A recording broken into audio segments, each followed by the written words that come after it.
আসন্ন রমাদানে আমাদের 7টি করণীয়। 1 নাম্বার করণীয়, এই রমাদানকে আপনি কোরআনময় করে তুলুন। কোরআনময় করে তুলুন 2025-এর রমাদান। এই হচ্ছে আজকের প্রোগ্রামের স্লোগান। জোরে বলেন ঠিক কিনা? কোরআনময় করতে রাজি আছেন? কোরআন তেলাওয়াত করতে রাজি আছেন? আমার প্রিয় ভাইরা, ধীরস্থিরভাবে কোরআন তেলাওয়াত করুন, তাড়াহুড়ো করে নয়। আনাস রাদিয়াল্লাহু তাআলা আনহু বলতেন, রুব্বা কারি লিল কোরআন ওয়াল কোরআনু ইয়ালআনহু। কোরআনের অনেক কারি আছে যারা কোরআন পড়ে কিন্তু সওয়াব পায় না, বরং আল্লাহর কোরআন তার বিরুদ্ধে আল্লাহর দরবারে নালিশ করে, আল্লাহ লানত করতে থাকে। আমরা কি ওই রকম কোরআনের তেলাওয়াতকারী হতে চাই? না। ধীরস্থিরভাবে ওয়ারাত্তিলিল কোরআন তারতিলা, তারতিলের সাথে পড়বেন। বিষ্ণু ঈসা ইসলাম কানা ইয়ামুদ্দু সাওতাহু মাদ্দান, টেনে টেনে পড়তেন।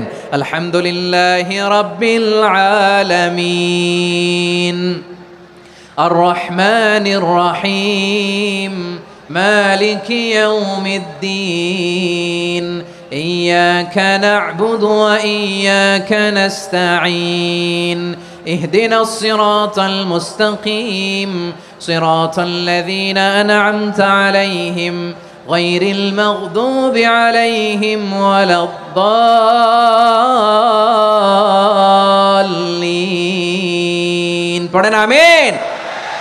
কানা ইয়ামুদ্দু সাওতাহু মাদ্দান, টেনে টেনে পড়তেন। ওয়া কানা ইউকাত্তিউ আয়াতাহু, ইউকাত্তিউ আয়াতান আয়াতান, প্রত্যেক আয়াত পড়ে পড়ে তিনি থামতেন। এভাবে কোরআন পড়তে হবে। আমাদের অনেক মা বোনেরা আজকের এই চাঁপাইনবাবগঞ্জের প্রোগ্রামের অনেকগুলো মহিলা প্যান্ডেল আমি ল্যান্ডিং করার সময় দেখেছি। আমার অনেক বোনেরা, ওনারা কোরআন খতম করতে যে এমনভাবে তেলাওয়াত করেন, কোরআন তেলাওয়াতের আদব আর অবশিষ্ট থাকে না। আমরা তার তিলের সাথে তেলাওয়াত করব, যেমনটি আমি পড়ে শোনালাম। বিষ্ণু ইসলাম প্রতি আয়াত শেষে থামতেন, টেনে টেনে পড়তেন, তার তিলের সাথে পড়তেন, সুর করে পড়তেন। মানলাম ইয়াতাগান্না বিল কোরআন ফালাইসা মিন্না, যে সুর করে কোরআন পড়ে না সে আমার উম্মত হতে পারে। জাইনুল কোরআন বিআসওয়াতিকুম, বিষ্ণু বলেন সুর করে কোরআন পড়বা। অনেকে কোরআনের খতম তুলবার জন্য কোরআনরে একেবারে খতম করে দেয়, এরকম আছে না নাই? কোরআনের খতম তোলার জন্য কোরআনরে কি করে? একেবারে খতম করে দেয়। না, আপনি ধীরস্থিরভাবে পড়ে যদি খতম দিতে পারেন মাশাআল্লাহ, না পারলে যতটুকু পারেন পড়বেন। এরপর অনুবাদ পড়ার চেষ্টা করবেন, তাফসির পড়ার চেষ্টা করবেন। খতম কোরআনে রমাদানের 1 খতম দেওয়ার একটা সহজ পদ্ধতি হচ্ছে, রমাদানের প্রতি নামাজের পরে 4 পৃষ্ঠা। প্রতি নামাজের পরে কয় পৃষ্ঠা? 4 পৃষ্ঠা। তাহলে 5 ওয়াক্তে 4 পাঁচা 20 পৃষ্ঠা। হেফজে কোরআনগুলো 20 পৃষ্ঠা 1 পারা। এভাবে 30 দিনে আপনার 1 খতম হয়ে যাবে। আমরা যেন তার তিলের সাথে বিশুদ্ধভাবে কোরআন তেলাওয়াত করতে পারি, আল্লাহ তৌফিক দান করুক। পড়েন আমিন। 2 নাম্বার করণীয়, ধীরস্থিরভাবে তারাবির সালাতগুলো যেন আমরা আদায় করি। তাড়াহুড়ো করবেন না আল্লাহর ওয়াস্তে, তাড়াহুড়ো করবেন না, তাহলে কোরআন আমাদের জন্য বদদোয়া করবে। তাড়াহুড়ো করবেন তারাবির নামাজে। তারাবির নামাজ সালাতুত তারাবিহ মানে বিশ্রামের নামাজ, আর আমরা পড়ি সলাতুল কেতার, রেলগাড়ির মতো নামাজ। চিল্লায় বলেন ঠিক কিনা? না, এরকম করবেন না। ইমাম সাহেবদেরকে আশ্বস্ত করুন যে ইমাম সাহেবরা আমরা পিছনে আসি আপনাদের সাথে, আপনি আস্তে আস্তে পড়েন, তার তিলের সাথে পড়েন, ধীরস্থিরভাবে তারাবির সালাত পড়বেন। সারা বছর এই সুযোগ হয় না দাঁড়িয়ে কোরআন শোনার, এরকম আয়োজন ব্যবস্থাপনা সারা বছর আর আমরা পাই বলেন তো? না। তারাবির সালাতের রাকাত বিতর্ক এড়িয়ে চলুন, রাকাত নিয়ে বিতর্ক করবেন না। 8 রাকাত 20 রাকাত নিয়ে যে মারামারি এই দেশে, এটা শয়তানের ফন্দি। চিল্লায় বলেন এটা কার ফন্দি? আমরা 20 রাকাত পড়ি, আপনারা হয়তো 8 রাকাত পড়েন, কোনো অসুবিধা নাই। আমরা যারা 20 রাকাত আমরা পড়তেছি, আমরা 20 রাকাতের কথাই বলি, 20 রাকাত আমরা পড়বো আজীবন। সৌদি আরবে মক্কা মদিনায় 20 রাকাত পড়ে, কোনো অসুবিধা নাই। অন্যান্য মসজিদগুলো 8 রাকাত পড়ে, এই নিয়ে এদের মধ্যে মারামারি আছে? হ্যাঁ, এই জন্য রাকাত বিতর্ক এড়িয়ে চলবেন। প্রিয় ভাইয়েরা, আপনার আমল আল্লাহর কাছে কবুল হবে সংখ্যার বিচারে না উত্তমতার বিচারে? বলেন তো, সংখ্যার বিচারে না উত্তমতার বিচারে? উত্তমতার বিচারে। কত চমৎকার ভাবে আপনি আল্লাহর সামনে দাঁড়াতে পারছেন এটা বিবেচ্য। রুকু সেজদাগুলো সুন্দরভাবে করবেন। রুকু থেকে সোজা হয়ে দাঁড়ানো ওয়াজিব, 2 সেজদার মাঝখানে সোজা হয়ে বসা ওয়াজিব। এই তা'দিলুল আরকান বাদ দিলে হানাফি মাযহাব মতে সৌ সেজদা দিতে হবে, অন্য মাযহাব মতে নামাজই হবে না, আপনার নামাজই হবে না। এই জন্য ধীরস্থিরভাবে তারাবির সালাত যেন আমরা আদায় করি। পারা যাবে তো ইনশাআল্লাহ? 3 নাম্বার, তাহাজ্জুদের সালাত আদায় করুন। বছরের অন্যান্য সময় উঠতে পারি না, অনেকে বলে হুজুর উঠতে পারি না, কিন্তু রমাদানে সাহারি খাওয়ার জন্য তো ওঠাই লাগে। কি বলেন, সাহারি খান আপনারা? হ্যাঁ, খান না? খান কে কে দেখি তো? মাশাআল্লাহ মাশাআল্লাহ। এই সুন্নত পালনের জন্য 1 নাম্বার মাশাআল্লাহ, ঠিক আছে, পালন করবেন। আল্লাহর হাবিব বলেন তাসাহহারু ফা ইন্না ফিস সাহুরি বারাকা, তোমরা সাহারি খেও, কেননা সাহারির ভেতরে বরকত ঢুকায় দিয়েছে কে? একটা খেজুর, এক গ্লাস পানি খেলেও সারা দিন আপনাকে তরতাজা রাখে কে? তো সাহারির জন্য যেহেতু উঠতেই হয়, সাহারি খাওয়ার আগে বা পরে 2 রাকাত 4 রাকাত তাহাজ্জুদ পড়া যাবে না? রব্বুল আলামিন বলেন ওয়ামিনাল লাইলি ফাতাহাজ্জাদ বিহি নাফিলাতাল লাকা আসা আইয়াবআসাকা রাব্বুকা মাকামান মাহমুদা। ও নবী, রাতের কিছু অংশ সময় তাহাজ্জুদের সালাত আপনি আদায় করবেন, কারণ এই তাহাজ্জুদ হলো আপনার জন্য নাফিলাতাল লাক, অতিরিক্ত ফরজ। আপনাকে মাকামে মাহমুদে অধিষ্ঠিত করবে কে? এজন্য যারা সম্মানিত হতে চান, সম্মানের আসনে যেতে চান, তাদের জন্য তাহাজ্জুদ অবধারিত। আমরা রমজানে সাহারির আগে তাহাজ্জুদ পড়তে চাই কি চাই না? এই নামাজটারে আল্লাহ বড্ড ভালোবাসেন, কেন জানেন? কারণ গভীর ঘুমকে স্যাক্রিফাইস করে আমরা এই নামাজ পড়ি। ঘুমের আরবি জানা আছে কারো? ঘুমরে আরবিতে কি বলে?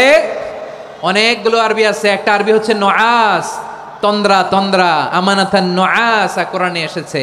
আরেকটা আছে ঝিমুনি, ঝিমুনি, এইভাবে ঝিমুনি আসে ঘুমের আগে, এটারে বলে সিনা। এটারে কি বলে? সিনা। স্বাভাবিক ঘুমকে আরবিতে বলে নাউম। স্বাভাবিক ঘুমকে কি বলে? এই সিনা আর নাউমকে আল্লাহ এক আয়াতে এনেছেন, লা তাখুযুহু সিনাতু ওয়ালা নাউম। আল্লাহর তন্দ্রা নাই, ঘুম নাই, ঘুমের আগে যে তন্দ্রা আছে ওইটাও নাই। তাহলে নুআস, সিনা, নাউম পেলাম। আরেকটা ঘুমের আরবি হচ্ছে হুজুদ। চাঁপাইনবাবগঞ্জ আওয়াজ করে বলেন, আরেকটা ঘুমের আরবি কি? হুজুদ। এটা মাঝরাতের ঘুম, শেষ রাতের ঘুম, যেই ঘুমটা বড্ড মজা লাগে। কাঁথা টেনে টেনে, ব্ল্যাঙ্কেট টেনে টেনে আরেকটু ঘুমাইতে মন চায়, আরেকটু, আর 1 মিনিট, আর 2 মিনিট, এরকম একটা মজার ঘুম শেষ রাতে আছে না নাই? এই শেষ রাতের ঘুম, এই হুজুদের ঘুমকে স্যাক্রিফাইস করে যেই সালাত পড়া হয়, ওই সালাতের আরবি নাম হচ্ছে সলাতুল হুজুদ বা সলাতুত তাহাজ্জুদ। চিল্লায় বলেন আল্লাহু আকবার। এজন্য আল্লাহ তাআলা তাহাজ্জুদের সালাতকে এত পছন্দ করেন। পড়বেন তো রমাদানে। 4 নম্বরে মুক্ত হস্তে দান করুন, মুক্ত হস্তে দান করুন। ওয়ামা আতাইতুম মিন যাকাতিন তুরিদুনা ওয়াজহাল্লাহি ফাউলাইকা হুমুল মুদঈফুন। তোমরা মনে করো না যাকাত দিলে তোমাদের সম্পদ কমে যায়, এটা ভেবো না, বরং তোমরা আল্লাহর খুশির জন্য যে যাকাত দাও, তারপরে তোমার যে সম্পদ থাকে ওই সম্পদের মধ্যে প্রবৃদ্ধি দান করে কে? আপনি মনে করছেন দিলে কমে?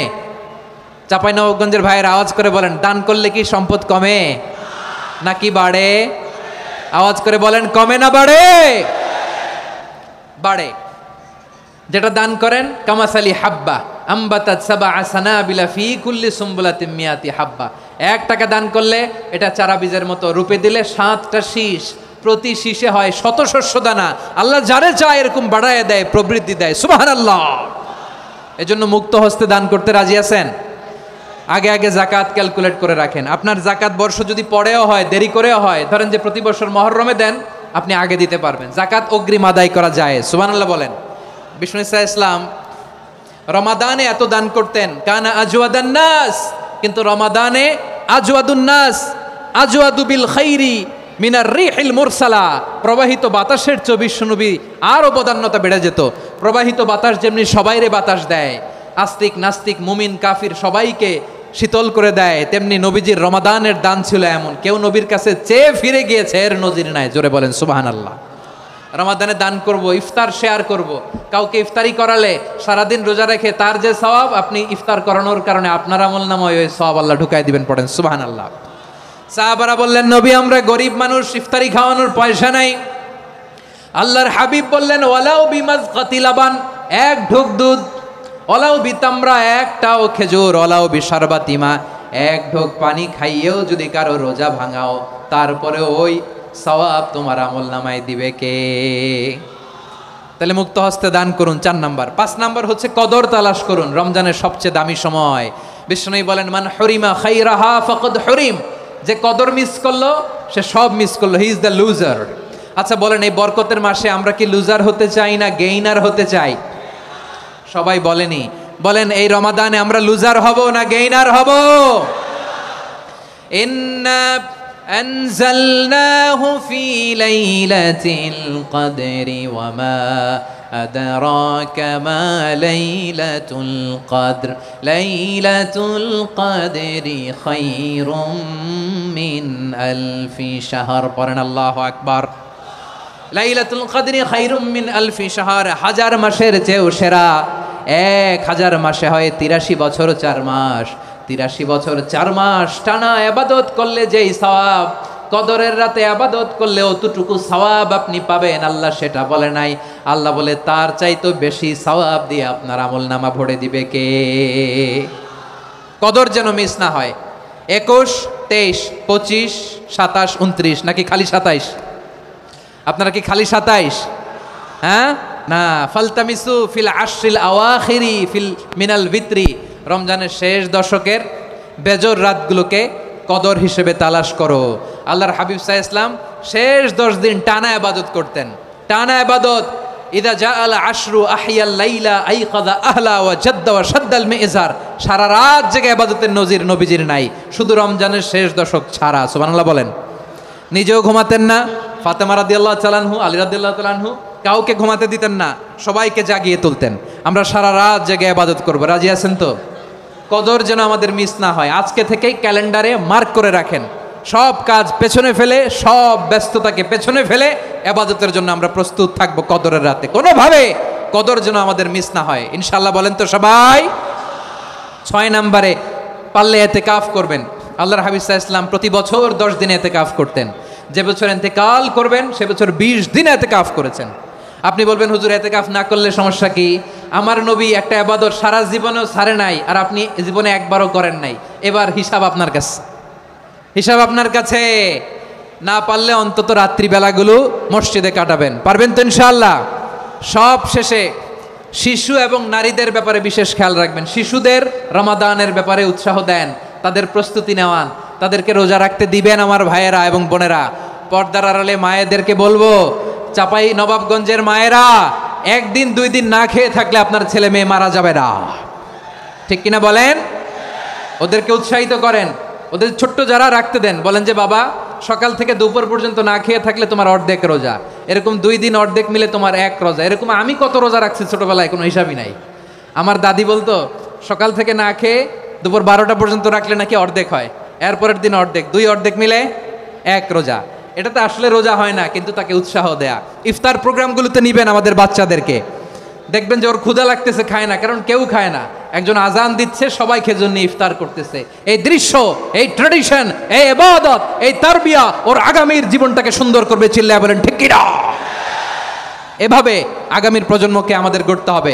শিশুদের রোজার ব্যাপারে প্রস্তুতি নিন, উৎসাহ দিন। আর নারীদেরকে কষ্ট দিবেন না। সারা দিন পেঁয়াজু, আলুর চপ, বেগুনি, পাকোড়া, ছোলা, মুড়ি, শরবত, রুয়াবজা আছে না নাই, বানাতে বানাতে আমাদের বোনেরা কাহিল হয়ে যায়, আর তারাবি পড়তে পারে না, ইবাদত করতে পারে না। আমরা যেন আমাদের বোনদের প্রতি ইহসান করি, পারবেন তো সবাই? এই 7টি করণীয়, 7টি বর্জনীয়। 1 নাম্বার, বিলম্বে ইফতার করবেন না কখনো। 1 নাম্বার, দেরি করে ইফতার করা নিষিদ্ধ। ইহুদিরা দেরি করে ইফতার করে। লা ইয়াজালুন নাসু আলা খাইরিন মা আজ্জালুল ফিতরা। বিশ্বনবী বলেছেন এই উম্মত যতদিন আগে আগে ইফতার করবে, এই উম্মতের কপাল থেকে কল্যাণ কেউ ছিনিয়ে নিতে পারবে না। চিল্লায় বলেন ঠিক কি না? আজানের জন্য বসে থাকবেন না, সময় দেখবেন। স্থানীয় সময় যখন সূর্যাস্ত হওয়া মাত্রই বিসমিল্লাহ, খেজুর খেয়ে ফেলবো, পারবেন তো নাকি দেরি করবেন? 2 নাম্বার, রমাদানের পবিত্রতা বজায় রাখবো। কোনো তর্ক বিতর্ক অশ্লীলতায় আমরা জড়াবো না, ঝগড়া করবো না, সরাসরিও না, ফেসবুকেও না। করবেন কেউ গালি দিলে বলবেন ইন্নিমরুন সায়েম, আমি রোজাদার। আল্লাহর হাবিব শিখিয়েছেন কেউ যদি তোমার গালি দেয়, কটু কথা বলে, অশ্লীল কথা বলে, রমজানে তুমিও বলতে পারবে না। তুমি বলতে পারবা ইন্নিমরুন সায়েম, আমি রোজাদার। আজকে থেকে নিয়ত করেন, রমজানে কেউ গালি দিলে আপনি একটা গালি দিবেন নাকি? কি বলবেন? রোজাদার, রমজানের পবিত্রতা আমি ভঙ্গ করতে পারবো না। অশ্লীল নাটক, সিনেমা আমরা দেখবো না। ব্যাড হ্যাবিট থাকলে রমাদানে এটা ছাড়ার মহা সুযোগ। স্মোকিং এর অভ্যাস আছে অনেকের, ঠিক কিনা? চাপাই নবাবগঞ্জে আপনারা স্মোকিং করেন? হ্যাঁ, না না আমরা করি না। বলেন করি না? করবেন না কেউ? যদি কারো থাকে, কে করে হাত তোলালাম না আমি। এই রমাদানে এই স্মোকিং হ্যাবিট থেকে আমরা বেরিয়ে আসবো, ঠিক কিনা বলেন? 3 নাম্বার, আমরা মিথ্যা বলবো না। বিশ্বনবী বলেন মানলাম ইয়াদা কাওলা যুরি ওয়াল আমালা বিহি ফালাইসা লিল্লাহি হাজাতুন ফি আইয়াদা তাআমাহু ওয়া শারাবা, যে রমজানে মিথ্যা কথা, মিথ্যা কাজ, মিথ্যা সাক্ষী ছাড়তে পারে নাই, তার না খেয়ে থাকা, উপবাস থাকা দিয়ে আল্লাহর কিছু যায় আসে না। এজন্য মিথ্যার সাথে আমাদের কোনো সম্পর্ক আছে? মিথ্যা বলবো না। 4 নাম্বার, অপচয় করব না। ইন্নাল মুবাযযিরিনা কানু ইখওয়ানাশ শায়াতিন ওয়া কানাশ শাইতানু লিরাব্বিহি কাফুরা। অপচয়কারী শয়তানের ভাই। আচ্ছা, যে শয়তানের ভাই ও নিজেও আরেকটা কি? শয়তান। যে শয়তানের ভাই ও নিজেও আরেকটা কি? অপচয় করব না। ইফতারি করতে যে আমরা অনেকে অপচয় করি, এগুলো করবেন আপনারা? না, অপব্যয় করব না। 5 নম্বরে রিয়া, লোক দেখানো ইবাদত আমরা করব না। লোক দেখানোর জন্য নামাজ, রোজা, জিকির, তেলাওয়াত, দান সদকা এগুলো করলে আল্লাহর দরবারে এগুলো কবুল হবে? বিশ্বনবী বলেন, দাজ্জালের ফিতনার চেয়ে একটা বড় ফিতনার ভয় আমি করি, সেটা কি? আর রিয়া, শো অফ মেন্টালিটি।